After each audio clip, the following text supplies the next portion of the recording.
Hello friends, आज हम Thor की विंटेज कॉमिक्स की समरी करने वाले हैं। थॉर मार्वल कॉमिक्स में सबसे पहले journey into the mystery issue number 83 में अपीयर हुआ था, तो हम इशू नंबर 83 से ही स्टार्ट करने वाले हैं। इशू नंबर 83 बेसिकली थॉर की ओरिजिन स्टोरी है, जिसका टाइटल है Thor the mighty Thor and the stone man from the Saturns. तो कहानी की शुरुआत होती है नॉर्वे के बीच से, जहाँ पर एक लंगड़ा आदमी आसमान की तरफ देख रहा होता है। इसका नाम होता है डॉन ब्लेक, पूरा नाम होता है डोनाल्ड ब्लेक, जो एक अमेरिकन है जो यूरोप में घूमने आया है। और जैसे ही वो वहाँ से निकल रहा होता है, एक एलियन शिप साइलेंटली पीछे लैंड करता है और दोनों एक दूसरे को नोटिस नहीं करते हैं। अगर नोटिस कर लेते तो कहानी कुछ और होती। वो एलियन शिप ज़मीन पर लैंड करता है और वो सब सारे शिप से बाहर निकलते हैं, और उनमें से एक एलियन कहता है कि आपका एटमॉस्फेयर बहुत अलग है और मुझे काफ़ी स्ट्रॉन्ग फील हो रहा है। कहते हुए वो एक पेड़ को उखाड़ देता है, और तभी दूसरा एलियन कहता है शाबाश गौर। कहते हैं वो एक पहाड़ी से कूद जाता है, ज़मीन पे धड़ाम से गिरता है और उसे खरोच भी नहीं आती। तभी पास में एक मछुआरा उन सब की बातें सुन रहा था और कहता है हे भगवान, हम ये किस मुसीबत में फंस गए, एलियन हमारी पृथ्वी पे कब्जा करने के लिए आ रहे हैं। वो दौड़ के जाता है गांव की तरफ, गांव वालों को वो बाकी लोगों को अपनी सारी बात बताता है, पर उस मछुआरे पर कोई विश्वास नहीं करता है, सिवाय डोनाल्ड ब्लेक के, जो पास ही में खड़ा होता है। डोनाल्ड ब्लेक अगली सुबह उस जहाँ वो मछुआरा बता रहा होता है वहाँ जाता है और देखता है, पर उसे कोई सुराग नहीं मिलता है। कुछ देर बाद उसे दिखता है कुछ फुटप्रिंट्स, और वो एक मोड़ की तरफ जा रहे होते हैं। वहाँ जाकर वो देखता है तो उसे वही एलियंस मिलते हैं। ये बिल्कुल वैसे ही है जैसे मछुआरे ने उसने कहा था। उनकी बॉडी पूरी पत्थर की बनी हुई है, और जिन पत्थर के एलियंस को हम देखते हैं ये वही है जिनको हमने थॉर रैग्नारोक मूवी के अंदर देखा था। और वो एलियंस आपस में बात कर रहे होते हैं कि याद रखना, कोई भी इंसान अगर हमें देख ले तो उसे वहीं पर मार देना है। अ, अगर उन्होंने मुझे ढूंढ लिया, डोनाल्ड ब्लेक कहता है कि अगर उन्होंने मुझे ढूंढ लिया तो वो मार देंगे, और टाइम रहते मैं यहाँ से निकल जाता हूँ।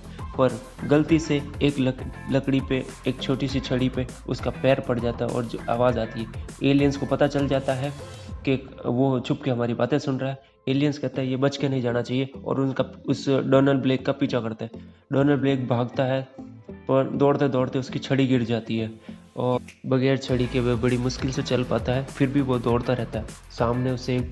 फिर उसे सामने एक गुफा दिखाई देती है, और वो उस गुफा के अंदर जाता है, और वो कहता है कि मुझे जल्दी से इस गुफा का एग्ज़िट ढूंढना पड़ेगा। अगर वो इसी गुफा में बैठा रहा तो जल्दी वो एलियन उसे ढूंढ लेंगे। और वो आगे चलता उसे एक एग्ज़िट मिल जाता है, बट वो एग्ज़िट एक बड़े पत्थर से कवर्ड होता है। वो उसे हिलाने की कोशिश करता है, वो हिलता ही नहीं है बिल्कुल। निराश होकर वो एक दीवार के पास बैठ जाता है, और वो दीवार एकदम से एक दरवाजे की तरह खुल जाती है। वो कहता है कि लगता है मैंने किसी लीवर या किसी बटन को दबा दिया होगा, इसलिए यह गेट खुल गया। और वो जब उस रूम के अंदर जाता है तो वहाँ उसे एक छड़ी पड़ी हुई दिखाई देती है। वो सोचता है कि मैं इस छड़ी को लेके जाता हूँ और उस पत्थर को हटा दूंगा। वो उस पत्थर को हटाने की कोशिश करता है, बहुत कोशिश करता है, फिर भी हटती नहीं है। फिर वो गुस्से में आके उस छड़ी को उस पत्थर पे ज़ोर से मारता है, और मारते ही ज़ोर से बिजली कड़कती है और वो पूरी तरह से बदल जाता है। और वो देखता है कि मैं किसी और में बदल चुका हूँ। उसके हाथ में जो छड़ी थी वो एक हैमर में बदल गई। वो हैमर पे देखता है तो कुछ लिखा हुआ होता है, और उस हैमर पे लिखा होता है जो कोई भी इस हैमर को उठाएगा वो और इसके काबिल है तो उसमें थॉर की पावर आ जाएगी। थॉर। फिर डोनाल्ड ब्लेक कहता है कि थॉर गॉड ऑफ थंडर, और ये उसका हथौड़ा है। उसको यकीन नहीं होता है कि वो एक गॉड बन चुका है। और फिर जिस पत्थर को वो थोड़ी देर पहले हिला भी नहीं पा रहा था, उसे अब वो एक कागज़ के टुकड़े की तरह उठा लेता है, और फिर उस एग्जिट को वापस कवर कर लेता है, और कहता है कि उन एलियंस को नहीं लगेगा कि एक लंगड़ा इंसान यहाँ से निकल सकता है। फिर वो वहाँ बैठ के सोचने लगता है कि अब मैं क्या करूँ, इस तरह मैं लोगों के बीच में नहीं जा सकता। और वो सोचता है कि मैंने स्कूल में थॉर के बारे में क्या पढ़ा है। थॉर सबसे ज़्यादा स्ट्रॉन्ग है और एक अच्छा गॉड है। थर्सडे थॉर के नाम का डे है, और ये सब सोचते सोचते वो वापस अपने ह्यूमन फॉर्म में चेंज हो जाता है। तभी उसे समझ में आता है कि उसे थॉर बने रहने के लिए हैमर को होल्ड करके रखना पड़ेगा। जैसे ही वो 60 सेकेंड्स के लिए हैमर को अपने से अलग करेगा, वो वापस ह्यूमन फॉर्म में चेंज हो जाएगा। फिर वो उस छड़ी को वापस उठाता है और थॉर में बदलता है। उसने पढ़ा होता है कि जब भी वो हैमर को थ्रो करेगा तो उसके पास वापस आ जाएगा, बट याद रखना थ्रो करने पर ही वापस आएगा, अगर उसके हाथ से नीचे गिर गया तो वापस नहीं आएगा। उस हैमर से ज़्यादा स्ट्रॉन्ग कुछ भी नहीं है।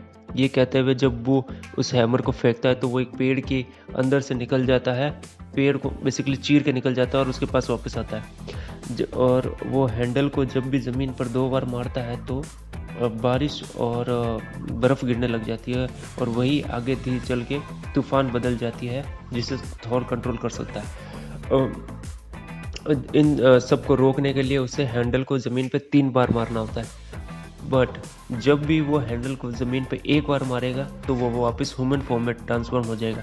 और ये सब एक्सप्लोर करते हुए उसे याद आता है कि उसे एलियंस के बारे में सबको अलर्ट करना है।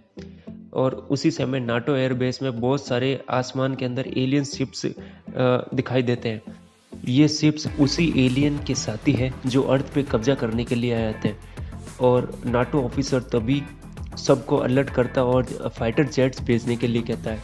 और जब वो फाइटर जेट्स एलियन शिप्स के सामने आते हैं तो वो एलियन कहते हैं कि इंसानों ने हमारे लिए फाइटर जेट भेजा है। और वो सब शिप्स आपस में जुड़ के एक बड़ा सा ड्रैगन बन जाते हैं। और जब वो पायलट्स उस ड्रैगन को देखते हैं तो बड़े ही सरप्राइज्ड हो जाते हैं और डर जाते हैं, तो अपने प्लेन से वो इजेक्ट बटन दबा के एग्जेक्ट कर लेते हैं।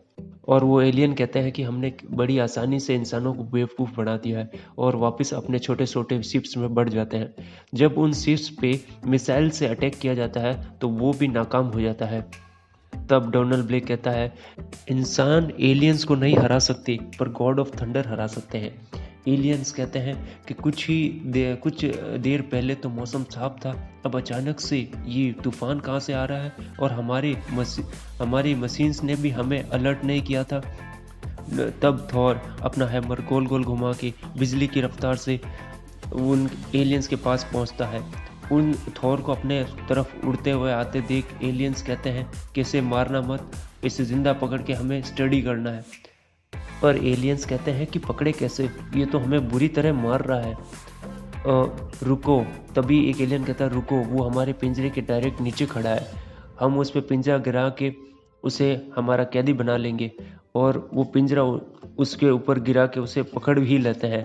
पर थॉर उस पिंजरे को फाड़ के बाहर निकल जाता है। और वो एलियंस कहते हैं कि ये कुछ ज़्यादा ही, इसे ज़िंदा पकड़ने के लिए ये कुछ ज़्यादा ही पावरफुल है। एलियन समझ जाते हैं कि इसे ज़िंदा नहीं पकड़ा जा सकता, तो वो उस पर जानलेवा हमला अटैक करने की कोशिश करते हैं। पर थॉर अपने हैमर थ्रो करके उनके वेपन्स उनके हाथ से गिरा देता है। एलियंस, इसे कोई नहीं रोक सकता। तब थॉर को रोकने के लिए एलियंस उस पर एक रोबोट से हमला करवाते हैं, पर थॉर उसे एक ही झटके में टुकड़े कर देता है। ये देख के एलियन डर जाते हैं और वो कहते हैं कि ये बहुत पावरफुल है और पता नहीं और ऐसे कितने हैं। ये कहकर वो वहाँ से डर के भागने लगते हैं। तभी वहाँ पर नाटो के सैनिक पहुँचते हैं। थॉर कहता है कि मैं यही अगर बैठा रहा तो वो बहुत सारे मुझसे सवाल पूछेंगे और मेरी सीक्रेट आइडेंटिटी उन्हें पता चल जाएगी, इसलिए वो वापस ह्यूमन फॉर्म में ट्रांसफॉर्म हो जाता है। सैनिकों को नाटो के सैनिक को समझ नहीं आता है कि एलियंस भाग क्यों रहे हैं। उन्हें वहाँ पर कोई नहीं दिखाई देता है सिवाय एक लंगड़े इंसान के। और यही हमारी कहानी ख़त्म हो जाती है। Issue number 83। मिलते हैं अगले इशू में।